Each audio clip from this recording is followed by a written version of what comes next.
Hey, everybody out there in MaryvilleSaints.com and Saints Vision. Glad to have you with us. I'm Jim Powers, the voice of the Saints, and as always during the week we get a chance to catch up with our great coaches here at Maryville. And joining us now is the women's soccer coach, Eric Delabar. And Coach, let's talk a little bit about last week. Missouri S&T and Drury came into town, and obviously not the outcomes that you were looking for.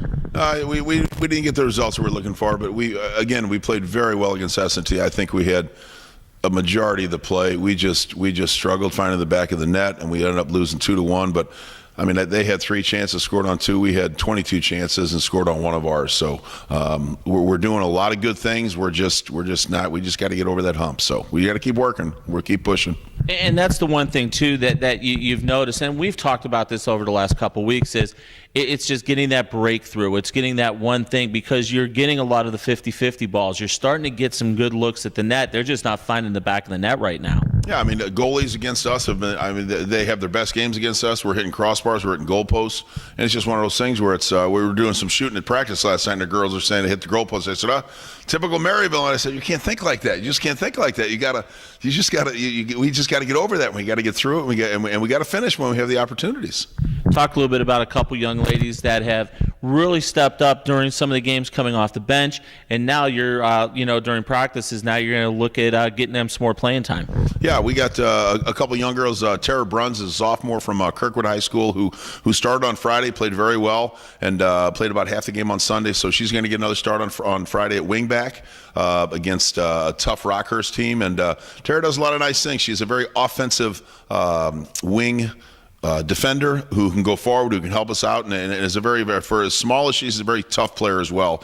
And there's another freshman, Katie Mertz, who plays in the back. She started every game for us in the back and has done very well. She against Drury, it was a 0-0 game, and she bonked heads with a girl from Drury and got a big knot on her head. Had to come out and had just a mild slight concussion, and we ended up losing 3-0. I think that hurt us with her leaving the game. But both these girls have done very well in practice, showed very well, and they're also going to get an opportunity this weekend to see what we can do against tough Rockhurst and William Jewell team. Let's talk about that trip you guys head out west this week, taking on William Jewell and Rockhurst. Talk about the matchup. Yeah, they're always good. Rockhurst is especially good. They're right at the top of the conference. They just lost to Quincy in overtime, and they're big, strong, physical, just like every team, and they like to attack. They like to go to goal. So we're going to have to really be ready for them. William Jewell is another team who's got some very, very good individual players, and I don't think they're having the kind of year that they expected, but they're still a very, very good team. Anytime you go to Kansas City, it is a tough road trip. Absolutely, Coach. And then obviously finally get to come home next week, and obviously a lot of great things going to be happening around campus, and a couple games where there's some pretty good possibilities out there. Yeah, we got next weekend we got Southern Indiana on Friday, and then we got Illinois Springfield on Sunday, and we match up very well against those teams. Southern Indiana just I mean, the way the conference is, Southern Indiana just they did very well against Rockhurst. I think they won up early, and Rockhurst ended up beating them. But this conference is just it's unbelievable. It's that's what makes it such a great fit for us. I think as not just a soccer program, but as an athletic program. Every sport we have, it's great competition, and that just makes for such exciting times here at Maryville. It's fun. It's really, and I'd like to win a few games, but it's fun. It's fun. So, and it's great that the kids are competing. And really, when you may look at the scores and say, "Oh yeah, they're getting blown out of matches." That's not the case. I mean, it's a fluke goal here or a missed assignment there. I mean, it's a good possibility that your team has 3 or 4 wins heading into this weekend. Easily.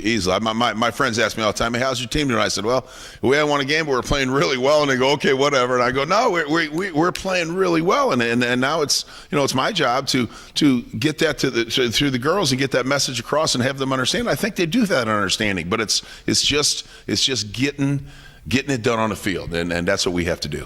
Absolutely, Eric. So great talking to you. We'll talk to you on Monday. All right, thank you. The head women's soccer coach here at Maryville, Eric Delabar, joins us. Once again, they hit the road this weekend. They come back for a big sports weekend here at Maryville next weekend. We'll talk a lot more about that on Monday when we catch up with Coach Delabar again. For Coach, I'm Jim Powers. Glad to have you with us on MaryvilleSaints.com and Saints Vision. Have a great week, and as always, go Saints.